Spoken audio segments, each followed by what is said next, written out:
ప్రపంచంలో మంచి రుచికరమైన సురక్షితమైన పోషకాలన్నీ సమృద్ధిగా ఉన్న చవకైన చిటుక్కున వండుకోవడానికి వీలైన అన్ని కాలాలలోనూ దొరికే అన్ని వయసుల వారికి నచ్చే ఆరోగ్యకరమైన ఆహార పదార్థం ఏదైనా ఉందా అంటే సమాధానం ఒకటే, గుడ్డు.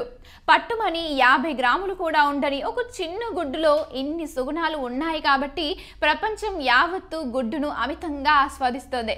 చాలా మంది రుచిగా ఉండే ఆహారంలో పోషకాలు ఉండవని, పోషకాలుండే ఆహారానికి రుచి పచి ఉండవని భావిస్తారు. కానీ రుచిని ఆరోగ్యాన్ని రెంటిని రంగరించి మనకందించే సహజ ఆహారం గుడ్డు. గుడ్డు శరీరం కాల్షియంను గ్రహించడానికి గుడ్డు దోహదం చేస్తుంది. అంతేకాకుండా ఆస్టియోపోరోసిస్ వచ్చే అవకాశాలను తగ్గిస్తుంది. గుడ్డులో ఉండే సెలీనియం, ఈ విటమిన్ హృదయ సంబంధ వ్యాధుల నుంచి రక్షణ కల్పిస్తాయి. రోజు గుడ్డు తింటే బరువు పెరుగుతారనే అపోహ ఉంది, కానీ ఇది నిజం కాదంటున్నారు న్యూట్రిషనిస్టులు. ప్రతిరోజు బ్రేక్ఫాస్ట్లో గుడ్డు తీసుకుంటే అధికంగా ఉన్న బరువును 65% తగ్గిస్తుంది.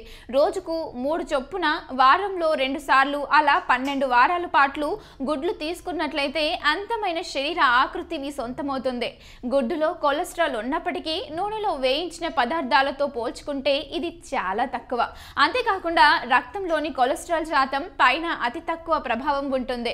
గుండెపోటు వచ్చే అవకాశం కూడా తక్కువే. కాబట్టి నిరభ్యంతరంగా మీ డైట్లో గుడ్డును తీసుకోండి. మన ప్రాంతంలో చాలా మంది బలం వస్తుందని పచ్చి గుడ్డు తాగేస్తుంటారు. అది సరికాదు. గుడ్డును ఉడికించి తినడమే మంచిది.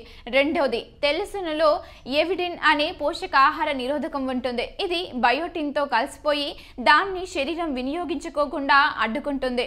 గుడ్డును వేడి చేస్తే అది బయోటిన్ నుంచి విడిపోతుంది. గుడ్డులో ట్రిఫిన్స్ అనే ఎంజైమ్ను పనిచేయకుండా చూసే నిరోధకం కూడా ఉంటుంది. వేడి చేసినప్పుడు ఇది కూడా నిర్వీర్యమవుతుంది. అందువల్ల గుడ్డును ఉడికించి వండుకొని తినటం మంచిదంటున్నారు. సో ఈ వీడియో మీకు నచ్చినట్లయితే లైక్ చేయండి, షేర్ చేయండి, కామెంట్ చేయండి అండ్ సబ్స్క్రైబ్ చేయండి. Thanks for watching. Like and subscribe Eagle Health and Beauty.